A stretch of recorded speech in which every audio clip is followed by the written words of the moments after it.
So, speaking of amazingly beautiful, I'd love to welcome our new senior minister, Reverend Beverley Strutt.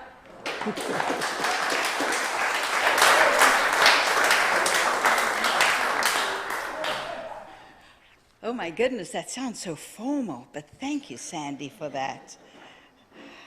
Good morning, everybody. Good morning, and welcome to Center for Spiritual Living East Hawaii. It is so good to see everybody here. Wow, I can see right through all of your masks to the beautiful smiles underneath, nodding the heads. Yes, that's absolutely beautiful, absolutely wonderful. And I'd like to say a special welcome to anybody that is finding themselves back with us here for the first time or in a long time. And anybody out there online that is joining us for the first time, welcome, welcome, welcome. If you resonate with what you feel and the message that you hear, please know just 2 words: welcome home. Thank you. And when I speak about our community, it's very easy for me to move into the beloved community, the passion and vision of Dr. Martin Luther King Jr. He had this wonderful desire to create a community where love and trust will triumph over fear and hatred, and peace with justice will prevail over war. Well, you know, it's not by coincidence that he comes forward into my thoughts. Yesterday it was his birthday, and tomorrow is the official celebration that as a nation we celebrate his life and his work. I'm not about to give a history lesson on Dr. Martin Luther King Jr. I guarantee that each and every one of you here probably know a whole lot more than I do from where I came. So, but what I do want to speak to about it is that as we celebrate this wonderful work, this wonderful man that came forward, we can see and become aware of all the shifts and changes that have happened in his time, after his speech, and up to this point in time, right here today. And we recognize that there is a lot more work to be done. We still have quite a ways to go to get to that point of even really touching the dream that he had for us as a worldwide community. But here's what we can do.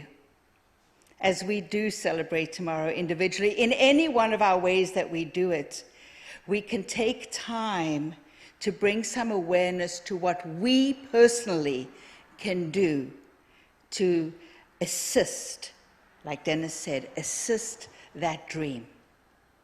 We can bring our awareness to our thoughts. We can have a look to see where we may have some biases that we don't always acknowledge. And we can even dive a little deeper into some of our old, tired, hidden beliefs and bring them forward to be healed. So we can do this work individually, internally. We don't have to go out and make huge changes in the world, but if you're called to do that, go. I will be right there with you. But if not, let's just take the time as we celebrate to do the work on ourselves. For we know that as we do that, it always ripples out into the world. We are but one, in the one mind. So please, tomorrow as you celebrate, take a minute for yourself too, and know that it is good. Let's take a breath. There we go. Lovely. It is always good to honor the great work of people around our world. And there are many, and we will do it as we move through this year. Talking about this year, we have an annual theme that is, let me remember what it is. Living life wonderfully. No. living everyday wonderment, something on that line. I always try and remember what it is. And it just, it's one of those things where you take it, you embrace it, and you go, okay, that's good. But somebody asked me the other day, how do we get to this annual theme? So CSL, our sort of what we would call our mother organization, they have a group of people that get together, they vision, and within this group come forward with this beautiful theme for the year. And this year, it was called Everyday Wonder. There you go, I got it. I'm so happy you're hanging in there with me today. I will get to why in 1 second, why I really need this. Anyway, the vision was to bring our attention to the importance of cultivating a sense of wonder and an interest in our day-to-day experiences. Regardless if we're in play or work, relationships, out in nature, we just want to be more aware of the wonder around us. We don't have to wait for something spectacular to happen to grab our attention, but we can find it in those unique everyday things. And if you keep your awareness in the present moment, there it is. If you keep your awareness in the present moment, you won't let this all slip by unnoticed. And during the course of this year, we're going to be exploring different aspects of living everyday wonder as it relates to our own personal lives. So, what is it that we can look at that we might not have noticed? Just take a quick look around in your own environment, in your own space, and the people around you, and go, this is good. This is really good. And this week's title of the topic for this week is Embracing the Now. Now, you may have heard other people speak of this before, but the one thing I know for sure is that if I have a talk to do, it is going to work me. The whole week, embracing the now, staying in the present moment. Wow, what a challenge. I had the biggest squirrel living in me this week that wanted to do this and this and this and this and go. And I had to bring myself back to the present moment, embrace the now. Even this morning, I'm like, really? The talk is done. I'm ready. My makeup is on, my dress is done, my hair, not so much. But we're getting there. And still, I had to bring myself back, consciously focus myself back into embracing the now and being present. And why is it that we want to stay in this present moment? What does it serve us? And Dr. Ernest Holmes, he says this, here and now, we are surrounded by and immersed in an infinite good.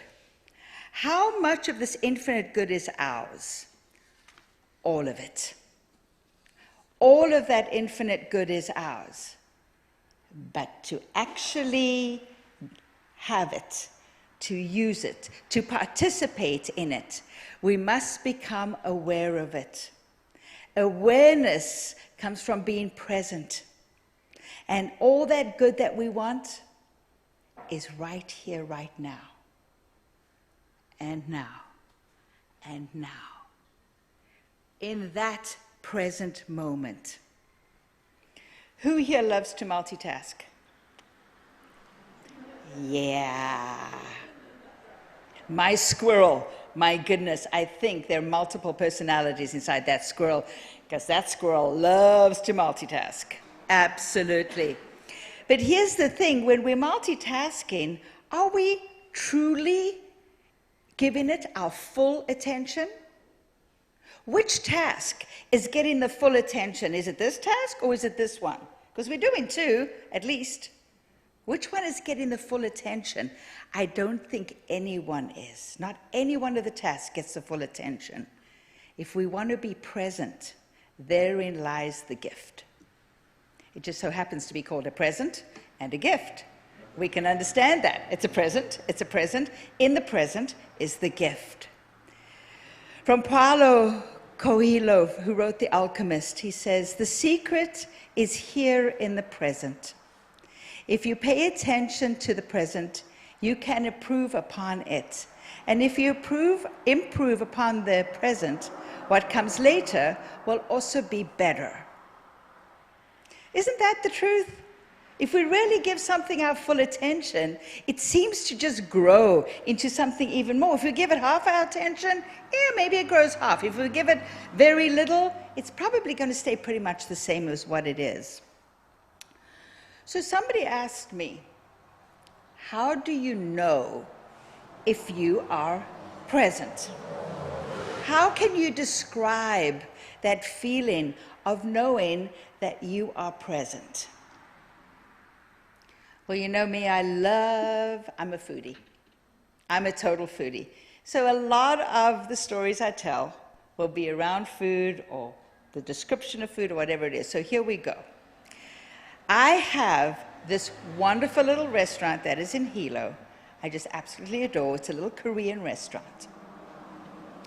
And whether I go alone or whether I go in a group of people, it really makes no difference. You walk in, you get your booth, you sit down.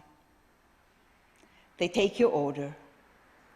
And then they bring you all this array of little plates with all these different condiments and sides and everything in it. And I'm looking at it going, I want to get started, but I don't. I just let them come in and I sit and I wait. And in the background, in the restaurant, you can smell the food cooking. Oh, it is good. These aromas are magnificent. The kitchen isn't open, but it feels like it is because you can just get all those senses going. And then they bring you your food and they place it in front of you. And everything stops. If I'm with people, the conversation stops for me. Everything stops. And I sit and I take it in. And going through each aspect of the plate, each one of those beautiful little condiments and sides, I taste everything. Each one, taste it. And when I come back, I stop and go,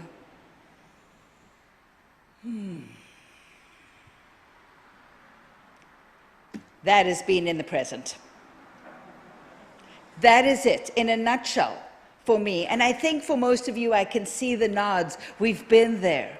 We've taken the time to let all of our senses be engaged, every single one of them. And we allow it to come forward, and we allow ourselves that experience. And it doesn't have to be a restaurant. It can be in your morning coffee. It can be walking in nature. It's that moment where we allow ourselves to bring all of our senses to that one wonderful thing that we are doing. Allow ourselves to be engaged completely, fully present, fully aware. It's magical. And it's funny, when you come out of it, you kind of go, where was I? That was really great. And we can cultivate this. We cultivate it in so many ways. And there's three main ways that I know that really, really work. And one of them is very much like meditation. I think you all remember when you first started going on your meditation that you would go, oh, I can't possibly do this. How can I let my mind go clear? What am I doing? I'm sitting here. And then slowly, somebody might have shared a tool with you. And that tool is every time squirrel goes out, bring it back in. Every time your thoughts wander, catch them, bring them back in. So meditation at that point is less of an exercise of clearing the mind and more of an exercise of coming back to center. Continually coming back to center, continually, and again, and again, and again. We just bring it back to center. And the more we do that, the easier it becomes, and the more we just rest in that beautiful place. Same thing with your awareness of the present. As soon as you have 6 conversations going on in your head, squirrel is out there, and you're washing the dishes, and you're thinking about, oh my goodness, I got to do this tomorrow, and the next day, and my list, I got to write it down. We're not present. And we're missing out on something. I don't care for washing dishes. But if that's the only thing I am doing, it's going to be a fantastic moment in my day. Yeah, I'm convincing myself of this. Work with me here, please. I am working around all those kind of things. And therein, if there is something you don't enjoy, don't just shove it away. Find something in it. Be curious. That's the second way we can get to the present and our awareness. Be curious about it.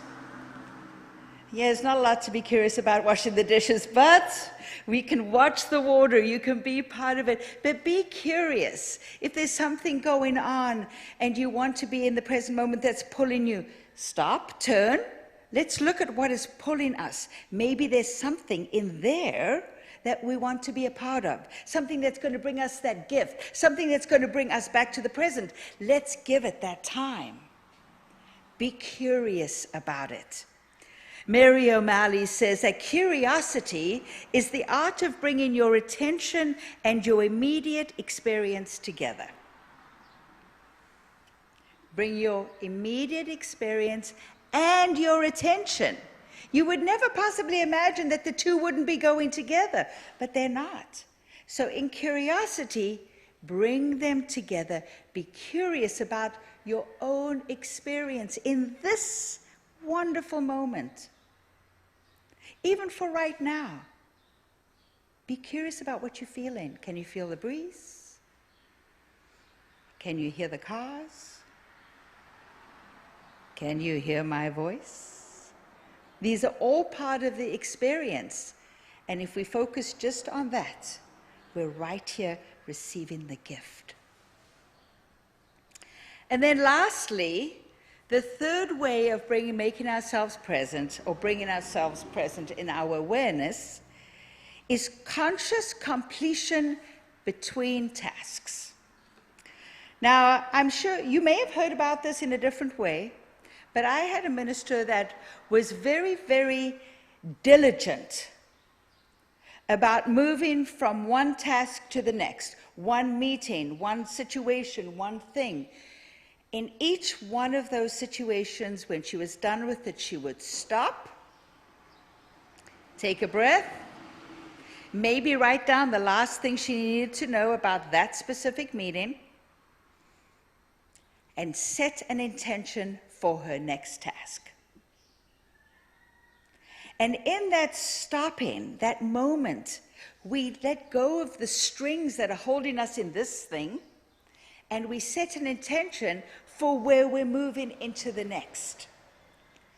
The wonderful thing about that is when you're doing all of these different tasks in the day, you don't get weighed down. You don't feel like overwhelmed because you're still in your brain trying to hold on to that thread.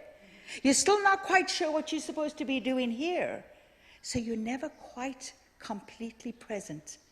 You're sharing your brain with all of the things happening in your day. Yeah, that would be something rather challenging.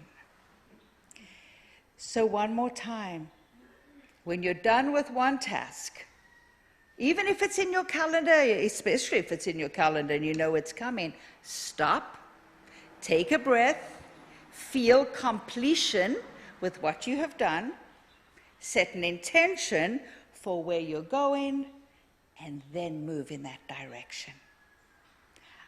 Try it. It is wonderful. It serves me. And this week, as I wrote this talk, I had to lean into that over and over and over again, because it would be very easy for me to go, oh, I got to get this done. I've got this. Everything's new. Everything's wonderful. Everything's drawing my attention. There's so many people I want to see. There's all this stuff. Whoa, whoa, whoa, whoa, whoa, whoa.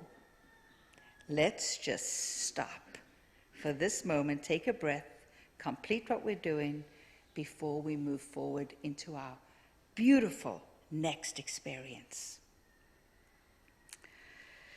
So now we're embracing the now, and there's another way that we have to look at this. You can't worry about the future. Anybody worrying about the future? I think a lot of us are. We tend to spend a lot of time reminiscing about the past and organizing the future. I think this is something we do. And anything that is happening now, and I'm not saying don't make plans. Oh my goodness, we always have to make plans. But when you're making plans, let that be what you're doing. Make that your task. But here is, a couple of weeks ago, our beloved practitioner, Casey, spoke about this, when she was doing her creative thought. She said how difficult it was for her to be comfortable in the unknown, to not know what was going to happen next. I mean, she was going to be leaving here, going to the mainland, and she knew that the first week was going to be a conference that she was attending, and after that, she had no idea what was going to be happening, where she was going to be living, how long she was going to be staying, what work she would be doing, would she be coming back, da-da-da-da-da. All of these things she didn't know. Now, if any of you know Casey, this lady is organized. I mean, she is the director, the manager of professional development for CSL. She is organized extremely and very much putting stuff out in advance so that we receive it in our present moment. And she's standing up here telling us she has no idea what's happening next. You could actually see her shake just a little bit, even as she was telling us how she was working on becoming comfortable in the unknown. And this is not uncommon for all of us. God calling. Hold on, let's take a minute. Let's see. What is it? Let me hear it, Spirit. What do you got to say? Yep, here it comes. Yeah, God's going to voicemail. I'll get you later. But what happens with us is we like to have this kind of control. A couple of weeks ago, I spoke about the ego and how the ego wants us to put everything in a box so we know what's happening, and every time we go, we take it with us so that we know exactly what we're going to be dealing with. But we don't always have that. We want to be comfortable in that unknown. There's a little freedom in that. There's a place where we can get to these different ideas. But before we get there, we get really anxious and we worry. We're really concerned. I was having lunch with a friend of mine yesterday, and we spoke about what is it about the ego that is so worried all the time. Now, I am talking about the ego that is protecting us, not the prideful ego, not the one that wants everything its way. We want the ego that is literally designed to stop us from killing ourselves, right? This ego that sees a tiger coming at you and goes, yeah, that's not a nice kitty, let's not try and pet it, all right? But we don't have to be there all the time. We don't have to live in that space of worry. Is there a tiger coming? When is it coming? What is it going to look like? Will it be kind? Will it eat me? What will it do? And even though we don't have tigers wandering around, well, at least not here in Hawaii, and not in Africa either, but in India maybe, right? We don't have to worry our day-to-day on whether we're going to be eaten by a tiger, but our tigers do look different. There are things in our day-to-day lives that are coming at us that we have to deal with, and we want to worry about them. So, but here's the key. Why are we stressed and take worry so easily as being part of our experience? Why do we actually embrace it? We worry a lot. You know, one of the things that came up for me? When we're worrying, we get to do something. We get to do something about it. When we're not worrying, when we go to that place of surrender, we just have to be. I'm voting for being. It's a much nicer place to be. But yes, When we worry, we get to do. When we surrender to being uncomfortable in the unknown, we get to be, and we get to be present. I wanted to share this lovely poem from Mary Oliver. It's called I Worried. I worried a lot. Will the garden grow? Will the rivers flow in the right direction? Will the earth turn as it was taught? And if not, how shall I correct it? Was I right? Was I wrong? Will I be forgiven? Can I do better? Will I ever be able to sing? Even the sparrows can do it, and I am, well, hopeless. Is my eyesight fading, or am I just imagining it? Am I going to get rheumatism, lockjaw, dementia? Finally, I saw the worrying had come to nothing and gave it up. And I took my old body and went into the morning and sang. Isn't that wonderful? I love it. Finally, I saw the worrying had come to nothing, so I gave it up. Yes, we can all do that. Just give it up. Let it go. Let it go. Even in our what we believe statement, we talk about, we believe that the ultimate goal of life is to be complete, is a complete freedom from all discord of any nature. What we believe that the ultimate goal of life to be a complete freedom from all discord of any nature. Well, when we're worrying, we're getting in the free flow of the divine. We even try and make things happen. We want to force stuff to happen. And what do we feel? We feel the discord. We feel out of sync. This is not freedom. We want to be free. And we can all get there if we just want to lean into that place of surrendering, for being comfortable in the unknown. And this place of comfort, it allows us to hear things. We can become aware of greater possibilities. Things that our own mind might never have thought about, addressed, or just anything. We can rest back into there.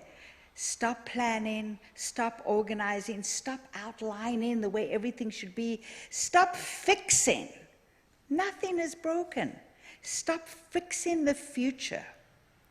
Let's just rest in that place of infinite potentiality. It's not easy, but as Dennis said the other week, let it go. Just let it go. Let the worry go completely. And here is a tool. This is how we get it done. And we all do this in different ways all day long. We make a choice. It's that simple. We make a choice. We get to choose our experience. Even Casey, as she stood up here, she told us she was making a choice to have a different experience from what she had been used to, how she used to do everything. She's like going, no.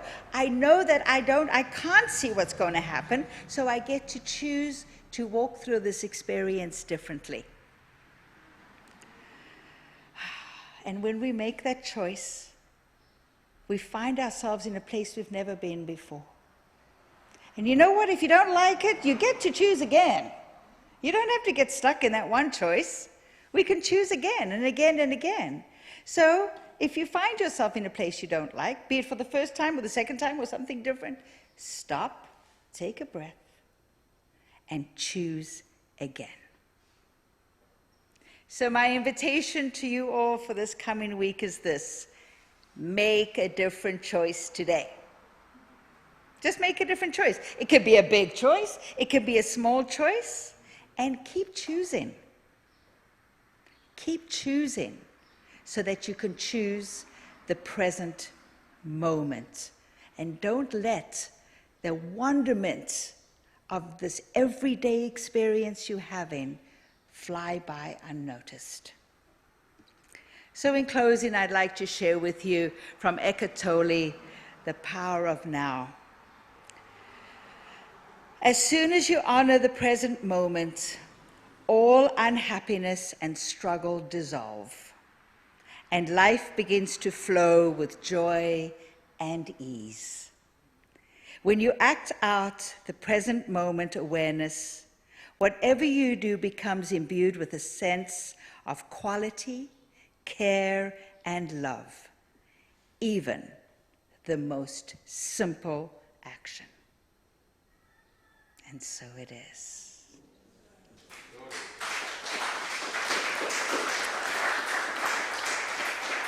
Let us take this to prayer. So what I know right here, right now, that there is only one power, one source, one universal creative mind that is in, through, and as everything. It is all there is. It is the only activity. There is absolutely nothing else. And I know with absolute confidence that I am one with it. I'm made of it. I'm made in it. It is all that I am.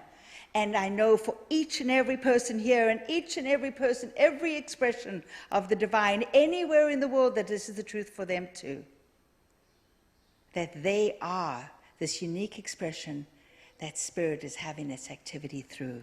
So I know for us as we walk our path this week, that we do it with an ease and a grace and a joy, with a renewed awareness of the wonderment around us.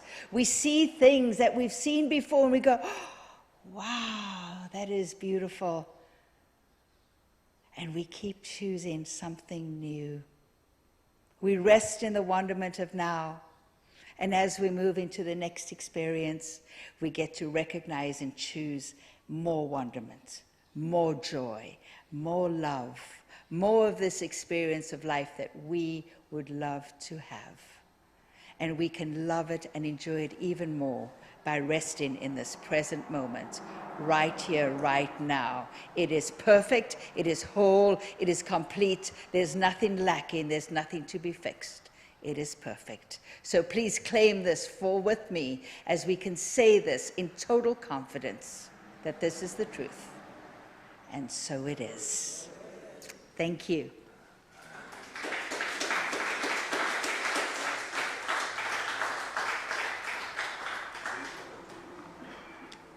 Thank you, Reverend Beverley. So,